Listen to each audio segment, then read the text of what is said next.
Hello, folks. My name is Danny. Thank you very much for joining me here on Danny's Corner. Today, I want to speak about stuttering. As I have mentioned on other videos, my stuttering is something that affects me, and I knew that it affected me since the age of, I believe, 24 or 23 thereabouts, but I didn't do anything about it until about 5 years ago.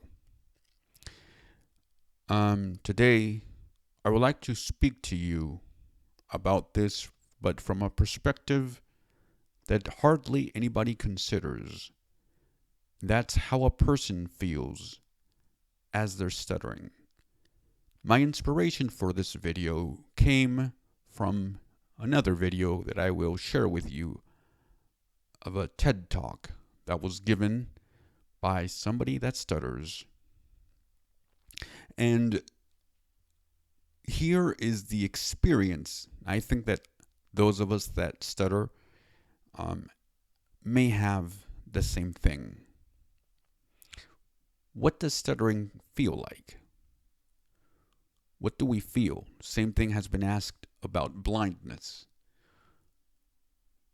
Stuttering feels like, imagine having a pencil and writing. And your writing is shaking.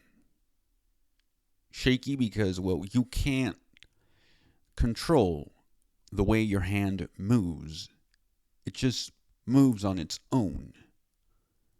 It's as if somebody were guiding your hand or just moving it uncontrollably.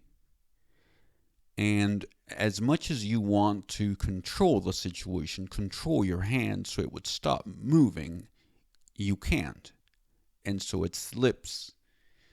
And what it creates is a bunch of non-words or misplaced letters and weird lines and so forth. Now imagine that penmanship is highly regarded in this sense. And let's say that you presented your paper to a professor or to somebody else, and they were to criticize you and say, this is trash. This doesn't work. And they were to rip it apart and laugh at you. You would be exposed. You'd be ashamed. You would feel weird. And as more and more people, imagine if that same professor presented that paper in front of a class and singled you out and said, look at this person's penmanship. This is what you shouldn't do. And he showed your work to the entire class. And then your entire class started laughing at you. How would you feel? You would feel, again, exposed, vulnerable, as if you didn't have anybody to talk to, nobody understanding you. This is exactly how people who stutter feel when you make fun of them because of the way that they stutter. Some people may view stutter as just repeating of sounds and or words, but it's much more complicated than that. Let me tell you something. That unfortunately, a lot of people don't ask enough questions. And if they do, they don't ask them the right way. So you need to be tactful and able to ask these questions and understand that not everybody is going to speak like you. Not everybody is going to speak as fast as you or as eloquent as you are going to speak. And this might be due to other things, not only stuttering. Your stuttering can be a secondary disability due to something else, such as in my case. So that's what stuttering feels like. I try to get out the words. I know what I want to say. But sometimes, more than often, I don't get them the right way. I trip on my own words the same way that sometimes I trip on myself. And I fall because I can't walk the way other people walk. And again, this tends to happen also when I talk.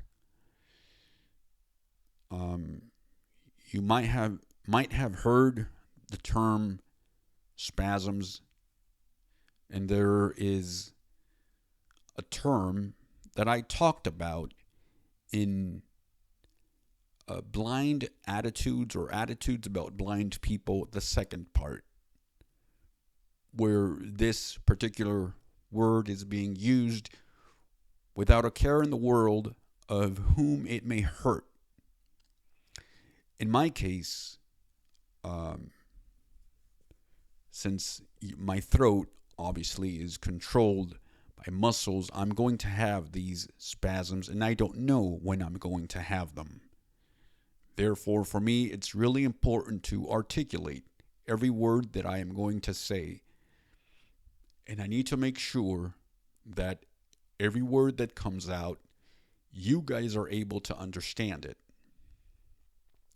But when I speak fast, as I sometimes do, and you can play videos that I have made before, when I speak fast and I don't give myself a break, what tends to happen? I trip over my words, as I just said. Sometimes sounds get in the way, such as F, S, or other sounds that I don't mean to make, but that is part of the stutter.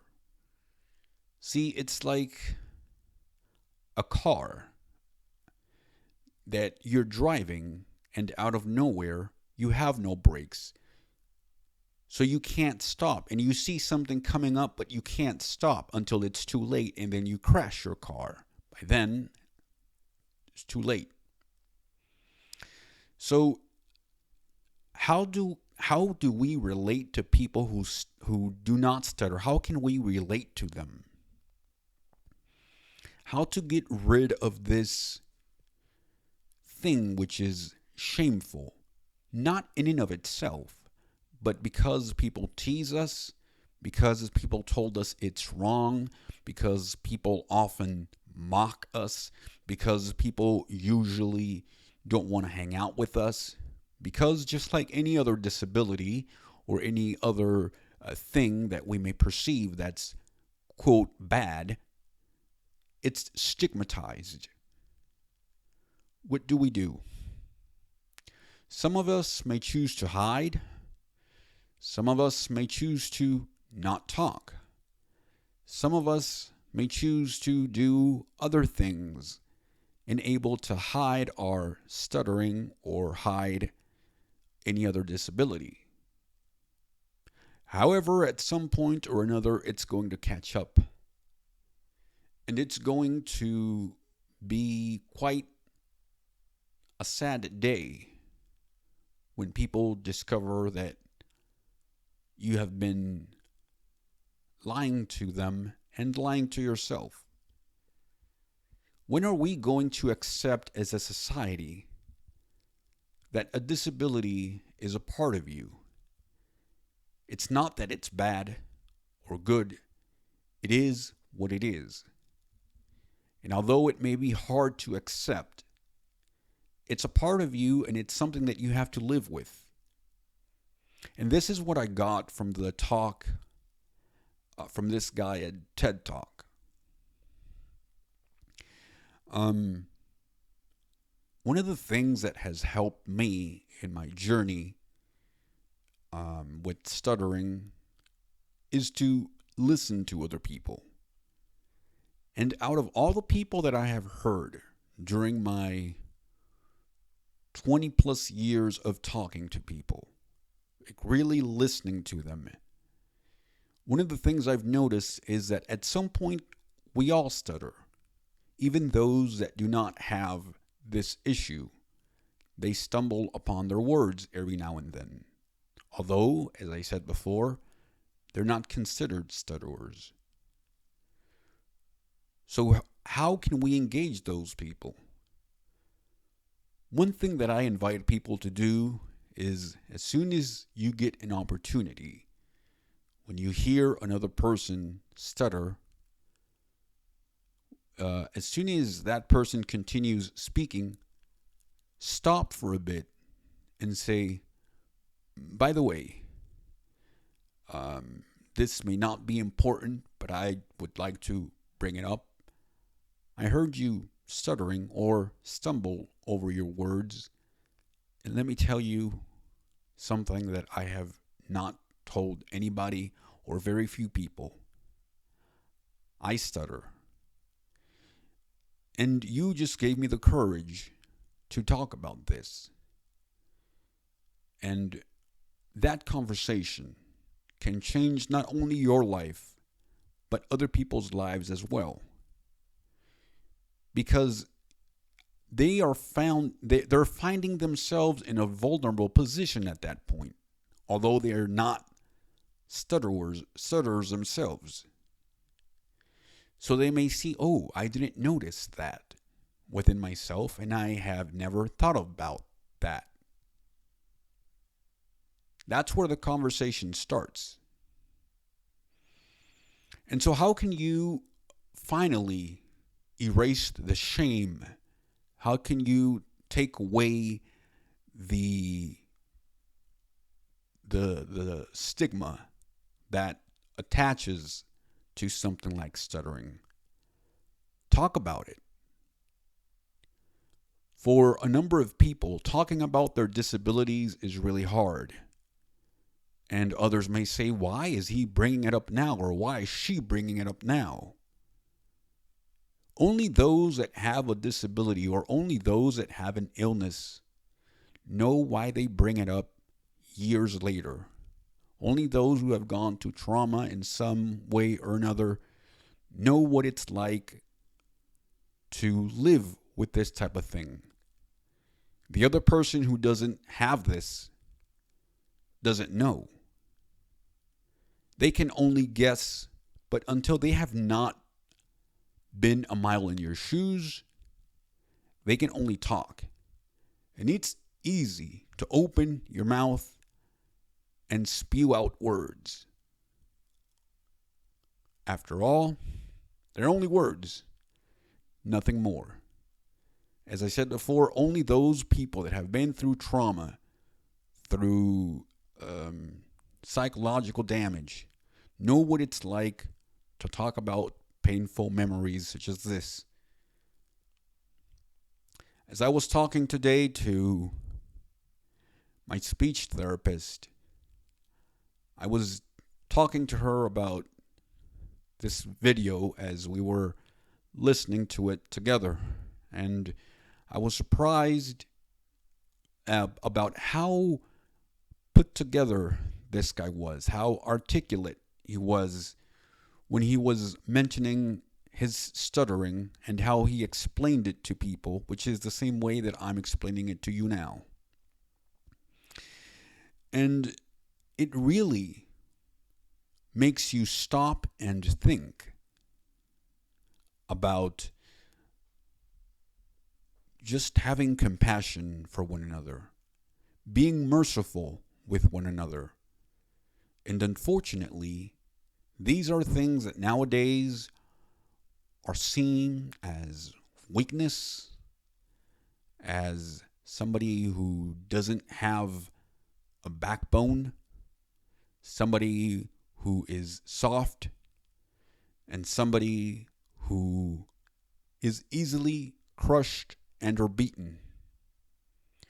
But let me tell you that mercy, compassion go a long way. Having a listening ear, having somebody there to understand you, go a long way toward your recovery, toward getting rid of that shame. I like what he said. It creates intimacy. If you break the word intimacy, what does that mean? Into me see. You're seeing into another person as you're developing something, as you're developing a friendship or something else. And so today I want to leave you with this. Before you make fun of somebody else because of their stuttering in this case, but it can be about anything. Imagine you being in that position 5, 10, 15, 20 years from now, 30 years from now. Imagine one of your family members being in that position. How would you feel if somebody came along and made fun of that person? Doesn't matter if it was the President of the United States or a street sweeper. How would you feel? Who defines what's wrong and what's bad? Who defines what humor is and what it's not? Who defines what is appropriate and what is not? Obviously, if you go to some cultures, you may not do the same things that you're used to doing in this culture. You must learn the mannerisms and behaviors and customs of that culture and follow them. The same applies for people who have a speech disability. You must meet them on their turf, on their terms. You must follow their lead. You must engage them.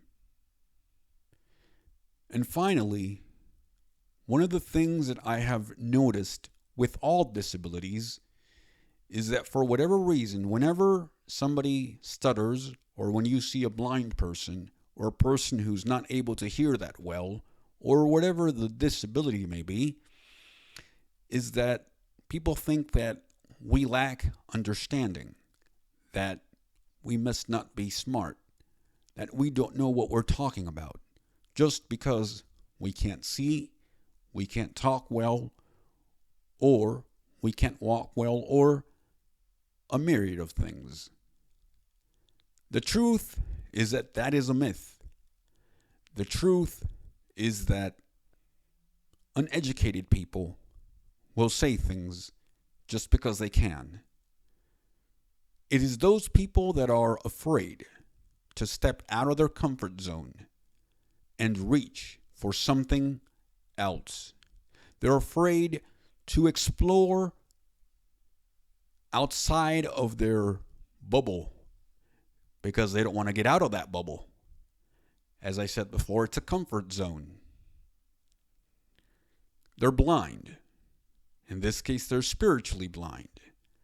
And unlike physical blindness, spiritual blindness, you cannot have a cane. There is no way to have a cane to explore your surroundings when you're spiritually blind.